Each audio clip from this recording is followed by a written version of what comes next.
Hello, Sai kitchen ब्लॉगमध्ये आपल्या सगळ्यांचं स्वागत आहे. तर आज आपण हेल्दी आणि टेस्टी असे क्रिस्पी रवा रोल करणार आहोत. त्यासाठी इथे आपण एका कढईमध्ये 1 चमचा तेल, 1 चमचा मोहरी, 2 वाट्या पाणी, चवीनुसार मीठ घालून पाण्याला उकळी आणून दिलेले आहे.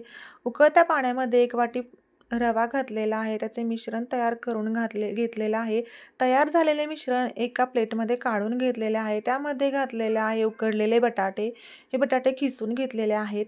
त्यामध्ये घातलेला आहे बारीक चिरून घेतलेला कांदा, कट करून घेतलेले हिरव्या मिरच्या, सुक्या मिरच्या घातलेल्या आहेत, जिरे पूड, ओवा घातलेला आहे चिमूटभर हिंग, 2 चमचे जे आहे ते तांदळाचे पीठ घातलेलं आहे, बारीक चिरून घेतलेली कोथिंबीर, चवीनुसार मीठ घालून याचा असा गोळा तयार करून घेतलेला आहे. आता याचे आपण रोल तयार करून घेणार आहोत.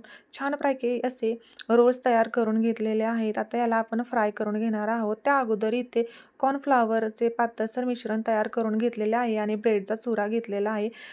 कॉर्नफ्लॉवरमध्ये याला असे डीप करून घ्यायचं आहे रोल्सला आणि ब्रेडच्या चुऱ्याचे जे आहे ते असे कोटिंग करून घेतलेले आहे रोल्सला आणि याला आता आपण फ्राय करून घेणार आहोत तेलामध्ये. अशा प्रकारे छानपैकी फ्राय करून घ्यायचे आहे तयार झालेले रोल्स.